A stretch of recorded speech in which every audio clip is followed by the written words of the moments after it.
नमस्कार।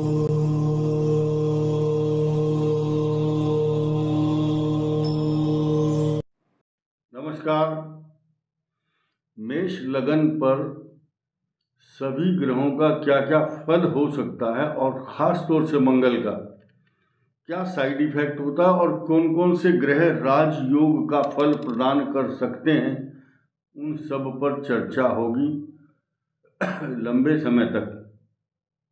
5 या 7 मिनट में कोशिश करूंगा कि ये पूरा का पूरा विषय आपकी समझ में आए। शुरू करते हैं। मेष लगन में चतुर्थ और पंचम भाव के स्वामी सूर्य और चंद्रमा होते हैं। अगर ये दोनों ग्रह एक साथ हों या इनकी आपस में 180 डिग्री दृष्टि आदि संबंध हो तो ऐसे जातक को बहुत बड़ा राजयोग जीवन में प्राप्त होता है। ये सारा सिद्धांत जो मैं आपके समक्ष प्रस्तुत कर रहा हूँ, ये सारा लघु पाराशरी के सिद्धांत पर और भावात भावम के सिद्धांत पर आधारित है। 55 वर्ष का अनुभव है। बहुत से ज्योतिषियों की उम्र भी 55 साल नहीं है। तो इस अनुभव को मैं आपके समक्ष शेयर कर रहा हूँ। बड़े ध्यान से आप सुने आगे। मेष लगन में जो नवमेष होता है वो होता है गुरु, भाग्य स्थान का स्वामी। वो इतना अच्छा फल देता है कि उसमें भाग्य उदय होता है, विदेश यात्राएं करता है मनुष्य, अनेक प्रकार के वाहन, स्वर्ण, रत्न, आभूषण सब प्राप्त होते हैं। इसके अलावा जो शुक्र ग्रह है वो मेष लगन के अंदर मार्केश माना जाता है, मृत्यु का कारण बनता है शुक्र। ये बहुत बड़ी बात, बड़ा विषय है। शुक्र सेकंड हाउस और सप्तम भाव का स्वामी होने के कारण ये मार्केश होता है। लेकिन ये सिद्धांत तुला लग्न पर लागू इसलिए नहीं होता क्योंकि जो केंद्र का स्वामी वहां पर मंगल है, तुला लगन में मेष केंद्र में है और द्वितीय भाव में वृश्चिक राशि, इसलिए मूल त्रिकोण का फल मिलता है मंगल को। न भौमो मारको भवेत, ऐसा करके लिखा है शास्त्रों में। वो मारक नहीं होता। अब बात करते हैं नवमेष और दशमेष। ये राजयोग प्रदान करने वाले ग्रह हैं और मेष लगन में अगर बुध, मंगल आदि ग्रह हो तो skin problem, head injury, ENT problem, ear, nose and throat. साथ ही साथ मंगल अगर छठे भाव में हो बुध के साथ तो भी रोग का कारक बनता है, क्योंकि रोगेश कौन है? बुध। बुध के साथ मंगल स्थित हो, स्किन प्रॉब्लम, फोड़े और फुंसी निकलते हैं बड़े बड़े। और हेड इंजरी, सिर में चोट। सिर की बात हम क्यों कर रहे हैं? काल पुरुष की कुंडली अगर हम बनाएंगे तो मेष जो हिस्सा है वो पहला है, हेड, ईएनटी। अब आगे बढ़ते हैं। तो 12वें स्थान में देखा जाए तो शुक्र की जो स्थिति वो उच्च राशि में होगा और हालांकि वो धन स्थान का स्वामी होगा और सप्तम भाव का भी स्वामी होगा।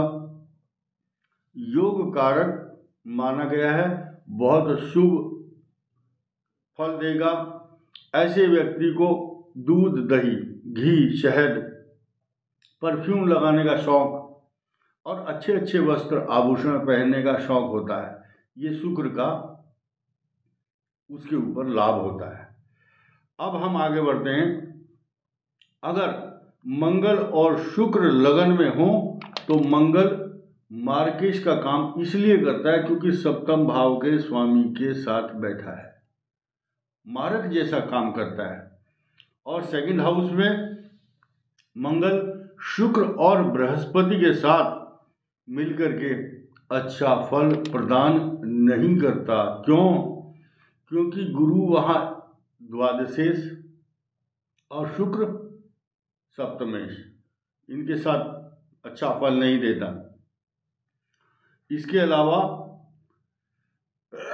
12वें और 7वें भाव के स्वामी के साथ होने के कारण मंगल ऐसी स्थिति में जो युति है वो कष्टकारक मानी जाती है।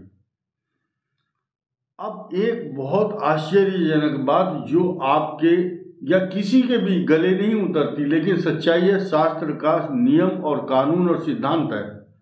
मंगल नीच राशि का मेष लगन में बहुत अच्छा फल देता है। क्यों देता है?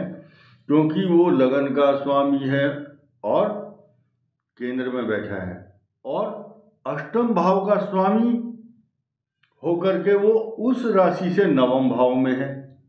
तो नीच राशि का मंगल वो वरदान बन जाता है मेष लगन के लिए। ये नोट करने लायक बात है सभी के लिए।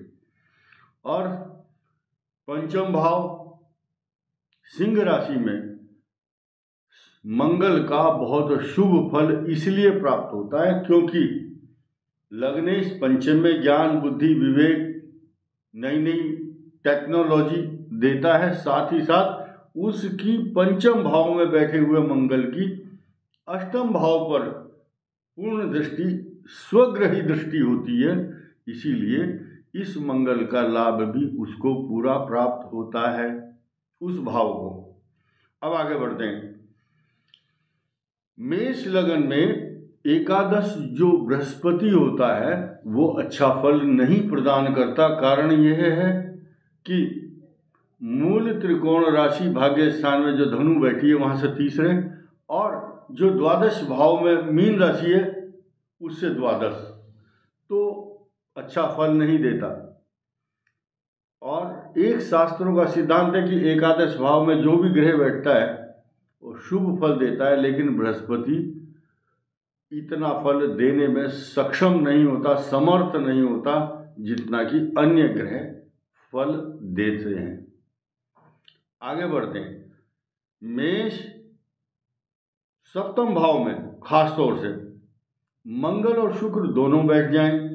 हालांकि ज्योतिष शास्त्रों में ये युति अच्छी नहीं कही गई है, लेकिन मेष लगन में सप्तम भाव में अगर मंगल शुक्र है तो इस बात का क्रेडिट मिलता है, लाभ मिलता है, क्योंकि लग्नेश और सप्तमेश एक साथ, और द्वितीयेश और अष्टमेश दोनों की 180 डिग्री जो राशियां हैं उनका एक साथ होना बहुत शुभ माना गया है। इसके अतिरिक्त अष्टम जो मंगल है वो अच्छा फल नहीं देता, जबकि वो स्वग्रही होता है वहां पर।